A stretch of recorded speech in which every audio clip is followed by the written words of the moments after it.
এই আল্লাহওয়ালাদের লাত্তি খাইছি, কিন্তু ওই নজর একটু পাইছি, আল্লাহ বরকত দিছেন, কিন্তু মানুষ এখনো হইতে পারি নাই। ওরে আমি যদি আপনাদের বয়ান শুনাইতে গিয়ে বলি আমি মানুষ হইতে পারি না, তো আপনাকেও তো চিন্তা করা উচিত আপনি কি হইলেন, আর বাঁচবেন কত? হায়াতের 3 ভাগের 2 ভাগ শেষ। যদি আপনার হায়াত 30 বছর থাকে, মুহাম্মদের উম্মতের হায়াত গড়ে হবে 60 থেকে 70 বছর, তাহলে আর বাঁচবেন 30, অর্ধেক শেষ। যদি আপনার হায়াত থাকে 40, আপনার 3 ভাগের 2 ভাগ শেষ, 20 বছর। কিন্তু বাঁচবেন কিনা তাও বড় কঠিন, কারণ ইদানিং শুধু মরণ আর মরণ আর মরণ, মরণ ফাঁদ লইয়েই তো ঘুরে। এই মোবাইলের কারণে শরীর শক্তি দুর্বল, চোখের পাওয়ার কমতেছে, বান্দার হার্ট দুর্বল হইতেছে, একের পর এক মরণ ফাঁদ নিয়ে আমরা চলি। আবার আমার কলিজার যুবকেরা আর একটা মরণের ফাঁদ নিয়ে পাগল, বাইক। কি মরণের তাজা একটা মরণ ফাঁদের নাম বাইক, মোটর সাইকেল, হুন্ডা। ওটার উপরে উঠলেই খালি শরীরে আগুন। শরীরে কি পিছনে যদি আবার বিপরীত কোনো পার্স থাকে তো আরো আগুন। সকাল 10টায় ঘুমে তুই কি ঢাকায় আম্মু মহাদেবপুর বাজারে যাই কেন? বলে আমার এক বন্ধুর সাথে মোলাকাত, আসবি কখন? বলে 1 ঘন্টা পরে। 2-3 ঘন্টা হয়ে যায়, মায়ের অন্তরে বাড়ি লাগছে, এখনো আসে না কেন? টেলিফোন করে, কেউ ধরে না। দীর্ঘ টাইম পরে একজনে ধৈরা অচেনা কণ্ঠ কয়, কে তুমি? বলে মোবাইলওয়ালার মা। মোবাইলওয়ালার বাপ আসেনি, আছে, দাও তাড়াতাড়ি, দেখো তোমার ছেলের মোবাইল কে ধরছে দেখো। এইবার রিসিভ করে কয়, কে তুমি? বলে আমি মোবাইলওয়ালার বাবা। বাড়ি কই? বলে আমার বাড়ি অমুক এলাকায়। তাড়াতাড়ি চলে আসো, তোমার লাশ তার তাড়াতাড়ি বাসায় নিয়ে যাও, ছেলের লাশ এক জায়গায়, বাইক আর এক জায়গায়, তাড়াতাড়ি আসো, লাশ নিয়ে যাও। এই হয়নি এরকম? কয়দিন আর বাঁচবি রে যুবক? মহামারী করোনায় যুবকের লাশ, ছাত্র জনতার বৈষম্য বিরোধী আন্দোলনে যুবকের লাশ, পানির নিচে যুবকের লাশ, গাড়ির নিচে যুবকের লাশ, ঘুমের বিছানায় যুবকের লাশ। ও যুবক বাবারা, রাতের ঘুম শরীরের মহা ঔষধ। আমি সারা রাত ওয়াজ মাহফিল করে ঢাকা যাব, বাসায় যেয়ে ঘুমাইতে পারবো না, রাতে আমার ঘুম নাই, কপাল খারাপ। তারপরও সান্ত্বনা দেই, ও আল্লাহ তোমার দিনের কাজই তো করছি, গুনাহ করি নাই। তুই রাতের ঘুম মারছো কি কইরা? আমার দা আমি তো তৃপ্তি পাইলাম, তুই কি করছো? তুই সারা রাতের ঘুম মারছো কি দিয়া? আকাম কইরা, কবিরা গুনাহ কইরা। আল্লাহ হেদায়াত দান করুন। বয়ান চলতেছে, তাবলীগের বয়ান, পীর মাশায়েখের বয়ান, বক্তাদের বয়ান, জুমার খতিবের বয়ান, এরপরও পরিবর্তন নাই কেন? আল্লাহর কসম, যতক্ষণ পর্যন্ত আল্লাহর শাস্তির ভয় অন্তরে না আসবে ততক্ষণ পর্যন্ত বয়ান বাস্তবায়ন হবে না। একটা সন্তান মা বাবাকে ভয় করার কারণে মা বাবার সামনে অন্যায় করে না। একটা ছাত্র শিক্ষকের ভয় করার কারণে শিক্ষকের সামনে ছাত্র অন্যায় করে না।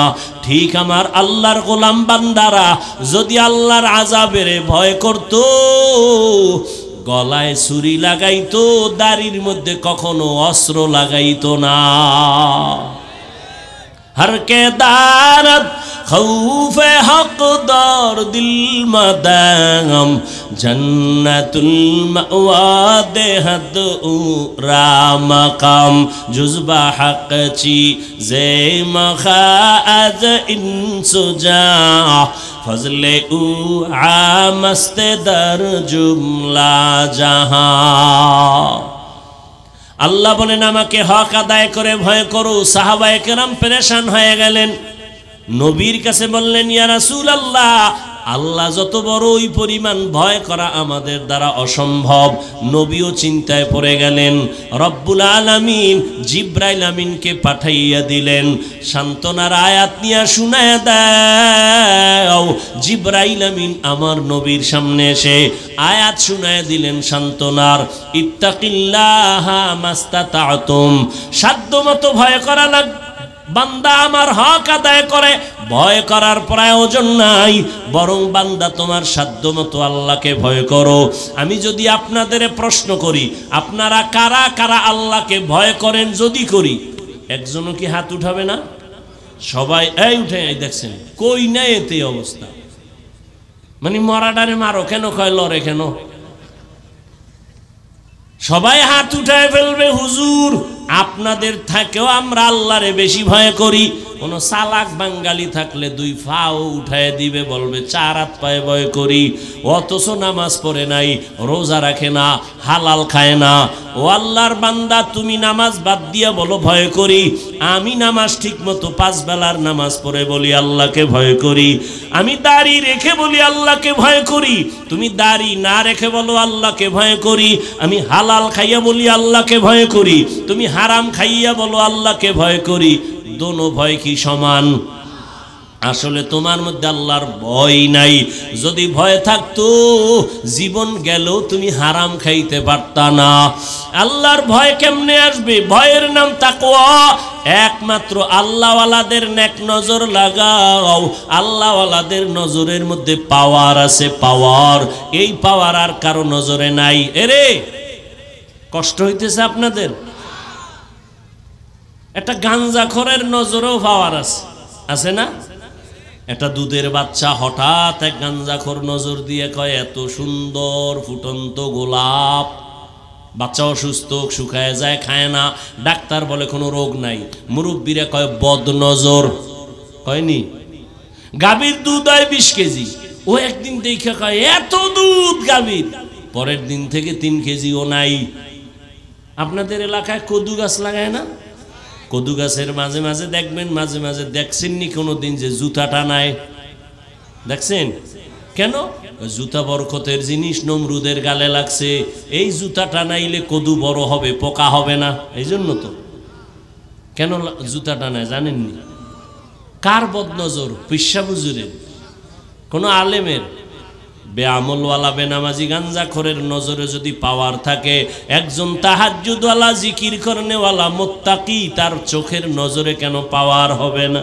আউলিয়ারা কারে উকবা ইখতিয়ার, জাহেলারা কারে দুনিয়া ইখতিয়ার। মাইলে মোমেন সোয়ে মোমেন মিশাওয়াত, মাইলে কাফের সোয়ে কাফের মিশাওয়াত।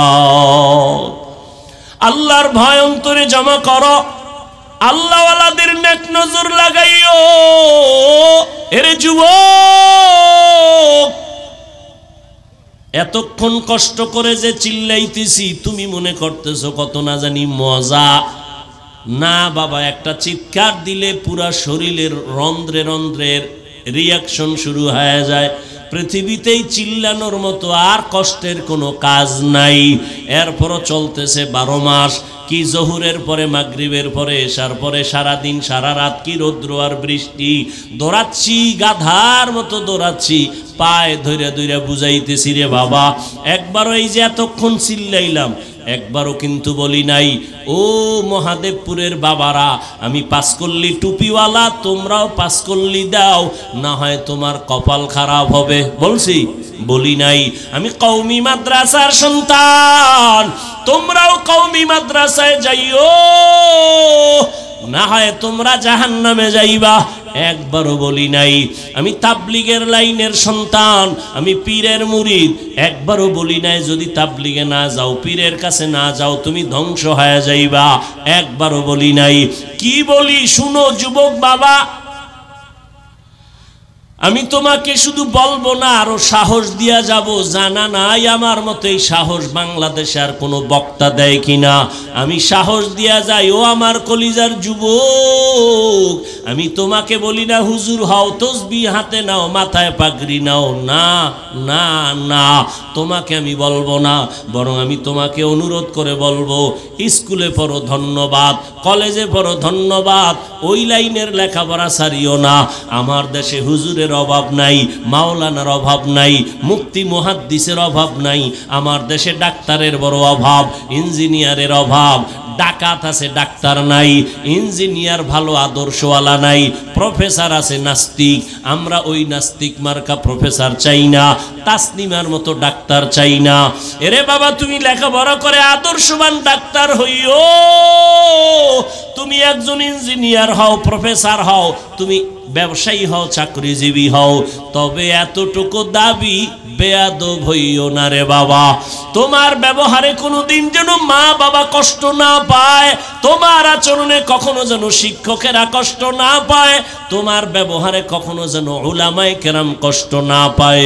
কারণ তুমি সফল যদি হতে চাও, এই 3 জায়গা থেকে দোয়া লাগবে। মা বাবার দোয়া যদি না নাও, তোমার জীবন হবে পঙ্গু। শিক্ষকের দোয়া যদি না নাও, বরদোয়া নাও, তাহলে লেখাপড়ার জিন্দেগি হারায় যাবে। উলামায়ে কেরামের নেক নজর যদি না নাও, বান্দা তোমার চরিত্র জিন্দেগিতে আর সুন্দর করা যাবে না।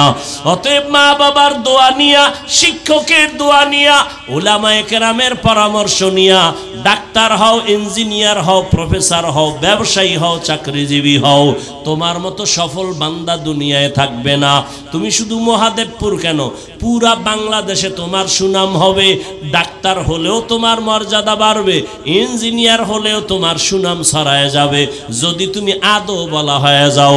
আর তাসনিমার মতো যদি বেয়াদবি কইরা ডাক্তার হও, জুতার বাড়ি খাইয়া দেশ থেকে পালানো লাগবে। ও আমার যুবক বাবারা, এবার একটু বাস্তবে দেখো তো, আমি যে কথাগুলো বললাম বাস্তবে দেখো তো, একটু নজর করো। এই দেশে তোমার মতো যুবক জীবনে কোনোদিন মাদ্রাসায় পড়ে নাই, আলিফ বা তাও শিখে নাই। এই রকম যুবক স্কুলে পড়ে, কলেজে পড়ে, 5 বেলার নামাজি আসেনি। তোমার জীবনের জন্য এটা আমার শেষ বয়ান। ও যুবক, বাসায় গিয়া দরজা জানালা বন্ধ করে বালিশে মাথা লাগায় একা একা 1 মিনিট চিন্তা করবি যে আমার মতো যুবক স্কুলে কলেজে পড়িয়াও যদি নামাজ পড়ে, তোর কপালে কার অভিশাপ লাগাইছো, কার বরদোয়া লাগাইছো যে তুমি কেন পারো না? জবাব দাও রে যুবক। আর কয়দিন তোমার হায়াত? আজকে তুমি সুস্থ বসে আছো, গত বছর বয়ান চলছে, বড় চলতে, আগামীতেও চলবে, কিন্তু তুমি এই মাঠে আর আসতে পারবা না। না জানি আমার মাওলা মাটির নিচে নিয়ে যায়। কয়দিন আর বাহাদুরি করবা? সুস্থতা তোমার গ্যারান্টি না বাঁচার। অনেক অসুস্থ রোগী বেঁচে গেছে, সুস্থ মানুষটা সামনে মরে গেছে। অতএব যুবক বাবা, এতটুকু বুঝাও, তোমার মতো যুবক রাস্তায় গাড়ি চালায়, 5 বেলার নামাজ পড়ে, বলো বাবা তুমি কেন পারবা না? তোমার মতো যুবক র্যাব, আর্মি, পুলিশ, বিডিআরের চাকরি করে, 5 ওয়াক্ত নামাজি দাড়িওয়ালার অভাব নাই, বলো তুমি কেন পারো না? তোমার মতো যুবক ময়দানে কৃষি কাজ করে, নামাজ ছাড়ে না, তুমি কেন পারো না? আল্লাহ বিবেক দিছে, প্রশ্ন করো। তোমার মতো যুবক doctor, professor, engineer, OC, DC, SP, নামাজি, তুমি কেন পারবা না? তোমার মতো যুবক নদীর মধ্যে মাছ ধরে, নামাজ ছাড়ে না, বলো তুমি কেন পারবা না? ও বাবা, কি ভাবছো? হুজুর গো কথা মিথ্যা, আমরা ভুলে আছি এটাই ভাবছো? তা দলিল দাও, আমাদের বুঝায় দাও। হাফিজ ভাই, তোমরা সঠিক লাইনে নাই, আমরা সঠিক লাইনে আছি, একটা দলিল দে। আল্লাহর কসম আমি বলতেছি, আমি এখন দাড়ি কেটে ফেলবো, প্যান্ট শার্ট টাই লাগাইয়া তোমার মতো রাস্তায় গিয়া নাচ গান করবো।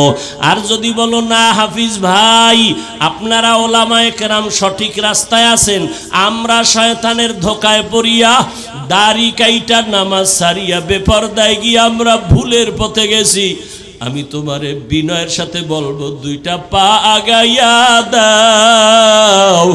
আমি নিচে নাইমা তোমার পায়ে ধরে বলবো, আর দাড়ি কাইটা নবীরে কাঁদাইও না, আর নামাজ বাদ দিয়া নবীরে কষ্ট দিস না রে যুবক। পা দুটো যদি আগায় দাও, আমি পায়ে হাত রেখে বলছি, আর কয়দিন দাড়ি কাটবি? ওরে দাড়ি কাটতে তো কম কাটো নাই, ওরে এখনো কি তোর আশা মেটে নাই? আরো কাটবি? জীবনে তো কম বেপরদায় চলো নাই, এখনো কি তোর আশা পূরণ হয় নাই? ও যুবক, জীবনে তো পার্কে পার্কে কম দৌড়াও নাই, এখনো কি মনের আশা পূরণ হয় নাই? এখনো কি গুনাহ করবি রে বাবা? ওরে আমি তোমার মতো যুবক যুবক, ওরে আমিও তো তোমার মতো প্যান্ট শার্ট টাই লাগায়া দাড়ি কাইটা যদি রাস্তায় চলতাম কেউ আমারে বাধা দিত না। টুপির কারণে মাথা গরম, দাড়ির কারণে যৌবনের ভাব চলে যায়, জামার কারণে শরীরটা গরম লাগে, এরপরেও কেন টুপি ফালাই না, নামাজ সারি না, বেপরদায় চলি না, তোমাগো পায়ে দইরা দইরা কেন বুঝাই? একমাত্র কারণ আমার মাওলার কোরআন সত্য, একটা মিথ্যাও নাই। নেক আমলওয়ালাদের জন্য জান্নাত, গুনাহগারের জন্য জাহান্নাম। আমি যদি গুনাহগার হইয়া কবরে যাই, ওই কবরে দুই পার্শ্বের মাটির চাপ সহ্য করতে পারবো না। দুনিয়াতে একটা বেতের বাড়ি সইতে পারি না, মশার কামড় সহ্য করতে পারি না, দুনিয়াতে সূর্যের গরম সহ্য করতে পারি না। হাসরের মাঠে জাহান্নামের আগুনের গরম, ও আল্লাহর বান্দারা কেমন করে সহ্য করবা? ওরে তোমার মতো যুবক দিনের লাইনে থাকিয়া জফিরুল্লাহ, আমি আরবি ভালো কইরা পারি না, আমি কিসের নামাজ পড়াবো? তোমার এই হালাত কেন? আমার মা বাবার দোয়া আর ওলামায়ে কেরামের নেক নজর লাগাইছি, এই কারণে আমি পাগড়ি দাড়ি রাইখাও কলেজে ক্লাস করি, ঢাকা কলেজে পড়ি। আমি নামাজ সারি না, পাগড়ি খুলি না, দাড়ি কাটি না, বেপরদায় চলি না। আমার জন্য শিক্ষকেরা দোয়া করে। ও যুবক বাবা, তুমি কেন পারবা না? আমার মাওলার আযাব কি তুমি দুর্বল মনে করেছো? ও যুবক বাবা, এখনো তওবা করো। পর্দার আড়ালের মা বোনেরা যারা আছেন, আমি এতক্ষণ আপনাদের সন্তানদের যা শুনাইলাম, এগুলো যদি বাস্তবায়ন হতে হয়, আম্মা জান আপনাদের দোয়া না থাকলে হবে না, চেষ্টা না করলে হবে না। গাছ ভালো হলে ফল ভালো হবে, মা আপনার আদর্শ ভালো হলে সন্তান ভালো হবে। এরে আম্মা জানেরা, আপনার মতো কত মা এই এলাকায় এখনো আছে, বেপরদায় চলে না, নামাজ ছাড়ে না, মোবাইলে সময় নষ্ট করে না। আপনি কি পারবেন না রে আম্মা জান? আপনি কেন পারেন না নামাজ পড়তে, পর্দা করতে? এরে আম্মা জান, আপনাদের কত মূল্য। আপনারা তো সাহাবায়ে কেরামদের মায়ের মতো মা, আপনারা তো নবীদের মায়ের মতো দামি, আয়েশা রাদিয়াল্লাহু আনহার মতো দামি নারী, ফাতেমা রাদিয়াল্লাহু আনহার মতো দামি। এরে আম্মা জানেরা, আপনারা তো খাদিজা রাদিয়াল্লাহু আনহার মতো দামি। এরে আম্মা জান, আপনারা তো ইসমাইল নবীর মা হাজেরা আলাইহিস সালামের মতো দামি, ঈসা নবীর মা মারিয়াম আলাইহিস সালামের মতো দামি। এই দুনিয়ায় বড় এক বেঈমানের নাম ফেরাউন। জানেননি এই বেঈমানের ফেরাউনের স্ত্রীর নাম কি? আসিয়া। এত বড় বেঈমানের ঘরে থাকিয়া আসিয়ার মতো বান্দি আল্লাহর পেয়ারা হয়ে গেল। রহমতের নবী বলেন, কিয়ামতের দিন আসিয়ার সাথে আমি মুহাম্মদের সাথে বিবাহের বন্ধন হবে। ও আম্মা জানেরা, আপনার স্বামী তো ফেরাউনের মতো খারাপ না। আপনি কি পারতেন না স্বামীরে বুঝাইতে নামাজের জন্য? আপনি যদি নামাজ পড়িয়া দোয়া করতেন, হে আল্লাহ, আমার স্বামী দিন রাত্র কষ্ট করে কামাই রুজি করে, তার নিজের জন্য করে না। প্রত্যেকটা স্বামী তার সন্তান পরিবারের শান্তির জন্য কষ্ট করে। নিজে না খাইয়া থাকলে কোনো বাবা কষ্ট পায় না। যদি শুনে সন্তান খানা খায় না, বাবার চোখে আর ঘুম আসে না। মা বাবা, ওই বাবার ঋণ কেমনে আদায় করবি রে সন্তান? এত কষ্ট করে বাবা, নিজের জন্য করে না, সব পরিবারের সন্তানের জন্য করে। ও মা, যদি স্বামীটার জন্য দোয়া করে বুঝাইতেন আর নামাজের কথা বলতেন, একদিন না একদিন নামাজের দিকে আসতো। আর আপনি যদি বলতেন, স্বামী আমার মা বাবার মায়া ত্যাগ করে আমি তোমার সংসারে আসছি, খাইয়া থাকলেও আসি, না খাইয়া থাকলেও আসি, তবে তোমার কাছে আমি স্ত্রী হিসাবে একটা দাবি, জীবনে হারাম টাকা কামাই করবা না, হারাম মাল ঘরে আনবা না, হারাম খাইয়া নিজেদের রক্ত নাপাক করব না, সন্তানের রক্ত নাপাক করতে দিব না। আম্মা জানেরা যদি বুঝাইতেন কোন স্বামী হারাম মাল ঘরে নেওয়ার সাহস পাইতো না। এরে আম্মা জান, আপনি হারাম খাইয়া কেন নিজের রক্ত নাপাক করবেন? হারামের দ্বারা সন্তানের রক্ত কেন নাপাক করবেন? এখন থেকে তওবার সুযোগ আছে, তওবা করেন। সন্তানকে ডাক্তার বানাবেন, বেয়াদব বানাবেন না। সন্তানটাকে ইঞ্জিনিয়ার প্রফেসর বানাবেন, বেয়াদব বানাবেন না। সন্তানের যদি বারবার বুঝাইতে থাকেন, বাবা কোনোদিন মুরব্বীদের চোখে দিয়ে তাকায় কথা বলবা না, বেয়াদবি করবা না, মিথ্যা কথা বলবা না, কারো ক্ষতি করবা না, একদিন না একদিন সন্তান আপনার কথা কাজে লাগাইতো। এখনো সময় আছে, তওবা করে নেন। আর নামাজ ছাড়বেন না, বেপরদায় চলবেন না, স্বামীর মাল খেয়ানত করবেন না। ও যুবক বাবারা, এখনো সময় আছে, তওবা করো। জীবন গেল আর নামাজ ছাড়বা না, বেপরদায় চলবা না, দাড়ি কাটবা না, মা বাবারে কষ্ট দিবা না, শিক্ষকের বরদোয়া নিবা না, ওলামায়ে কেরামের দোয়া নিয়া নবীজির তরিকা মেনে এখন থেকে চলবা। স্কুলে পড়ো, কলেজে পড়ো, চাকরি করো, ব্যবসা করো, আর নামাজ ছাড়বা না। যদি তওবার নিয়ত থাকে ওমরের মতো তৈরি হইয়া গোপনে গোপনে মনে মনে আমার আল্লাহকে বলো, হে আল্লাহ, এই ময়দানে গুনাহ নিয়া ঢুকলাম, আর গুনাহ নিয়া বাসায় যাব না। তওবার নিয়ত করে ফেললাম, জীবনে তো কম দাড়ি কাটি নাই, জীবনে নামাজ তো কম সারি নাই, বেপরদায় কম চলি নাই, আর কত জীবন কতদিন আছে জানা নাই। ও আল্লাহ, আজকে থেকে আর নামাজ ছাড়বো না, দাড়ি কাটবো না, বেপরদায় চলবো না। মা বাবার দোয়া নিয়া, শিক্ষকের দোয়া নিয়া, উলামায়ে কেরামের পরামর্শ নিয়া নবীজির তরিকা মেনে চলবো। তওবা করার মতো যদি কারো অন্তর তৈরি হয়, মুনাফিকি না থাকে, খাঁটি তওবার নিয়তে দুটো হাত আমার আল্লাহকে দেখাইয়া দাও। আয় আল্লাহ, হাতগুলো কবুল করে নেন, তওবা কবুল করে নেন।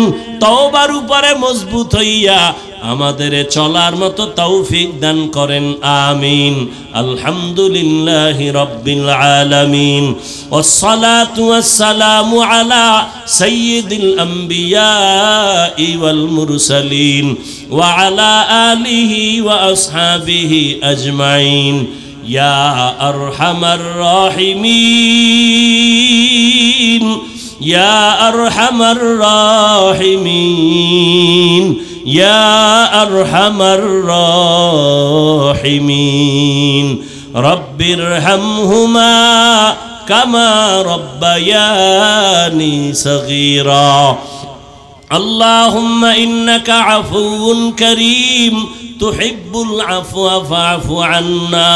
আল্লাহুম্মা ইন্না নাসআলুকা রিযাকা ওয়াল জান্নাহ ونعوذ بك من سخطك والنار. اللهم اكفناهم بما شئت.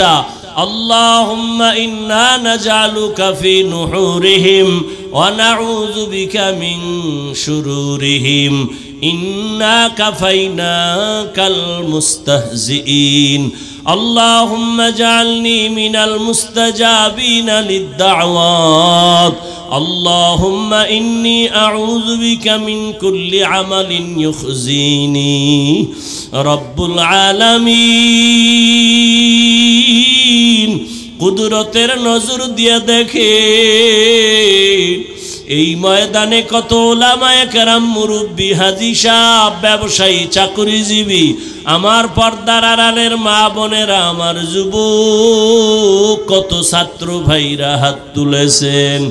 জীবনে গুনাহ করি আপনার দরজায় হাত উঠাইতে বড় লজ্জা পাই। গুনার কারণে আমার হাত না পাক, আমার চোখ না পাক, আমার জিহ্বা না পাক। গুনার কারণে আমার অন্তর না পাক, চোখে পানিও নাই, দিলটা পাথরের মতো শক্ত হয়ে গেল। ও আল্লাহ, তওবার নিয়তে হাত উঠাইলাম, আর গুনাহ করব না, আর নাফরমানি করব না রে আল্লাহ। আয় আল্লাহ, গুনাহ নিয়ে কবরে যেতে চাই না রে আল্লাহ। ওই কবরে জাহান্নামের আগুন দুই পার্শ্বের মাটির চাপ সইতে পারবো না রে মালিক। তওবার নিয়তে হাত উঠাইছি, আর নামাজ ছাড়বো না, আর দাড়ি কাটবো না, বেপরদায় চলবো না, মা বাবার সাথে বেয়াদবি করবো না, শিক্ষকের দোয়া নিয়া, ওলামায়ে কেরামের পরামর্শ নিয়া নবীর তরিকায় চলবো। আমাদের তওবা কবুল করে নেন, জীবনের গুনাহ মাফ করে দেন আল্লাহ, মাহফিল কবুল করে নেন আল্লাহ, আয়োজনকারী সহযোগিতাকারী যুবকদের কবুল করে নেন, দান সদকাকারীদের কবুল করে নেন, মা বোনদের আবেদা পর্দাওয়ালা বানায় দেন, সন্তানগুলো নেককার বানায় দেন। আয় আল্লাহ, প্রত্যেক মা বাবাকে দিনদার বানায় দেন, মা বোনদের আবেদা পর্দাওয়ালা বানায় দেন। আমার কলিজার যুবক, আয় আল্লাহ আপনার গোলাম বানায় দেন। আয় আল্লাহ পাঁচ ওয়াক্ত নামাজি, কোরআন পড়নেওয়ালা বানায় দেন।